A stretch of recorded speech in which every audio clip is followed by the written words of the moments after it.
Assalamualaikum warahmatullahi wabarakatuh. Saudara-saudariku, sahabat sekalian sebangsa setanah air, dimanapun Anda berada, Anda selalu dalam keadaan sehat, dimudahkan segala urusan, baik urusan dunia dan urusan akhirat, kemudian dikabulkan hendaknya oleh Tuhan Yang Maha Kuasa apapun yang Anda cita-citakan.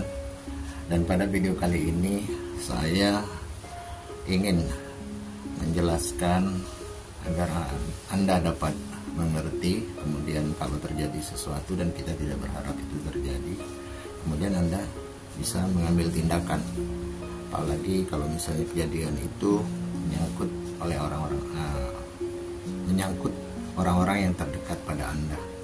Benturan kepala ini, baik sekecil apapun benturannya, bahkan tidak sakit sekalipun, itu selalu menimbulkan efek lanjutan yang tidak terjadi pada saat itu saja, tapi di kemudian hari, kemudian beberapa tahun yang akan datang, belasan tahun, bahkan berpuluh tahun kemudian. Bagi mereka yang tidak mengalami, seolah-olah itu adalah hal yang mustahil. Tapi bagi saya yang berhadapan dengan mereka yang mengalami benturan kepala, ada yang terkena benturan kepala 20 tahun yang lalu, dia mengalami vertigo baru saat sekarang. Nah itu, dan sakit vertigonya dimulai dari area yang pernah terbentur. Atau mereka yang mengalami benturan kepala 5 tahun yang lalu, kemudian pada saat itu hanya cukup minum obat, lalu dia mengalami sakit kepala terus menerus, setiap hari sakit kepala, nanti makan obat, besoknya sakit lagi kepalanya. Dan kemudian ada lagi benturan kepala yang membuat seseorang itu mengalami migrain. Nah itu migrainnya kambuh selalu di titik yang pernah terbentur. Ada juga benturan kepala kalau terjadinya di area belakang, itu membuat orang yang bersangkutan tanya itu menjadi melemah, mengingat sesuatu gampang lupa. Kemudian orang tersebut susah berkomunikasi. Lalu yang lainnya, dia menangkap pelajaran, kalau dia misalnya masih sekolah itu sangat sulit. Terus ada benturan yang membuat orang saat terbentur, misalnya benturan di bagian depan, itu dia tidak mengalami apa-apa di area dahi ya, tapi 6 bulan kemudian buta. Nah gitu. Terus ada lagi benturan yang mengenai klep kepala samping. Itu benturan itu awalnya tidak kenapa-kenapa, tapi berapa waktu kemudian dia itu indera pendengarannya mulai error diawali dengan suara bedenging itu disertai rasa sakit di kepala samping. Jadi untuk mengetahui bahwa kepala kita ini, otak besarnya itu terdiri dari 3 bagian. Pertama dikenal dengan nama lobus frontal, itu bagian depan, wilayah depan sini nih. Ini nanti saya jelaskan lagi dengan gambar yang saya batasin. Nah terus lobus frontal ini itu fungsinya mengendalikan gerakan kita, ucapan kita, perilaku kita, memori, ingatan, emosi, kepribadian, kemudian dan lain-lain. Kemudian ada benturan yang ada di saraf atas atau atas kepala itu sampai ke samping belakang. Itu fungsinya bertugas, sarafnya bertugas untuk mengendalikan sensasi perasaan kita. Sensasi itu berupa sentuhan, tekanan, nyeri, naik turunnya suhu, dan lain-lain. Kemudian ada benturan yang ketiga tadi, yaitu lobus temporal. Itu di samping wilayah ini, bisa yang kiri, bisa yang kanan. Itu tadilah yang saya bilang, saya berfungsinya itu mengendalikan atau berfungsi sarafnya untuk pendengaran, ingatan, emosional, rasa tidak percaya diri kalau yang terbentur wilayah-wilayah itu. Kemudian dia tidak dapat mencerna kata-kata atau ucapan seseorang. Walaupun dia paham, tapi dia untuk mengucapkannya lagi itu susah. Nah terus masalah-masalah wilayah yang terimbas akibat benturan itu, baik benturan ringan atau sedang, adalah sebagai berikut. Jika Anda melihat struktur jaringan otak manusia dan bagian-bagian yang terkait dengan fungsi saraf manusia, maka yang wilayah depan ini dikenal dengan nama lobus frontalis.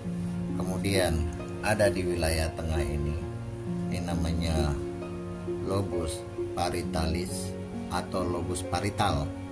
Kemudian ada di belakang sini ini lobus occipitalis. Ada lagi lobus temporalis, itu mah yang di sini nih. Ini berhubungan dengan saraf dengar. Tapi kalau dilihat secara keseluruhan, ini sampai ke belakang, samping sini sampai samping belakang. Di sini saya ingin permudah agar Anda dapat memahaminya dengan sangat sederhana. Ini adalah bagian depan wilayah ini otak depan. Kemudian ini sisi kepala samping. Wilayah ini adalah sisi kepala samping. Artinya benturan bisa di sini, bisa di wilayah ini depan. Kemudian benturan yang ketiga ada di sisi bagian belakang kepala ini tadi, dimana masih terkait dengan lobus parietal dan lain sebagainya. Dan yang paling sering menjadi masalah di kemudian hari, setahun, 8 tahun, 10 tahun, 15 tahun, 20 tahun, bahkan 40 tahun kemudian, itu adalah wilayah benturan di area ini gitu. Jadi maksud saya adalah bahwa Anda tidak bisa mengabaikan benturan kepala ini. Misalnya cuman sakit doang, benjol dikit, nggak sakit banget kok, atau ini sakitnya biasa, nggak ada mual, nggak ada muntah. Terus kemudian Anda juga nggak goyang saat duduk, berjalan atau berdiri, artinya tidak ada masalah. Benar, pada saat itu Anda tidak ada masalah apapun. Tapi bertahun-tahun seperti yang saya sebutkan tadi, itu akan timbul masalah seiring dengan bertambahnya usia Anda. Itu biasanya muncul malah benturan yang terjadi pada anak-anak remaja, anak muda, anak kecil. Itu imbasnya beberapa tahun setelah itu terjadi. Misalnya anak kecil pun sekalipun, kalau misalnya dia sering kebentur, ngomongnya susah, gampang stip, seperti yang saya tanganin sekarang, itu anak kecil umur 5 tahun. Karena sering kebentur, akhirnya dia mengalami stip sampai 5 kali. Sekarang udah 5 tahun lebih, 5 tahun 3 bulan, dia nggak bisa ngomong, dan itu harus diterapi. Jadi masalah benturan di kepala ini bukan efek saat itu yang terjadi yang harus kita waspadai, tapi adalah efek-efek yang ditimbulkan di tahun-tahun yang akan datang selama dalam kehidupan dia. Itu tidak main-main. Kalaupun yang ringan, kadang-kadang keseimbangannya nggak menentu gitu. Terus sakit kepala melulu, atau vertigo sering banget diobatin, banyak nanti gitu lagi, atau migrain, sakit kepala sebelah. Jadi ini masalah bagian benturan kepala yang perlu Anda waspadai, dipahami seandainya itu terjadi kepada siapapun, tetangga, saudara, keluarga. Ingatkan untuk dia ini untuk segera melakukan terapi. Karena kalau benturan sudah 10 tahun, 5 tahun, bahkan baru 2 tahun, itu kalau di MRI itu kemudian ataupun di CT scan, itu pasti semuanya baik-baik saja. Tapi dia mengalami efek dari benturan itu yang tidak terekam oleh medis gitu. Jadi pentingnya memperhatikan benturan kepala ini, karena saya udah ribuan orang seperti ini. Kemudian untuk mengembalikannya butuh waktu.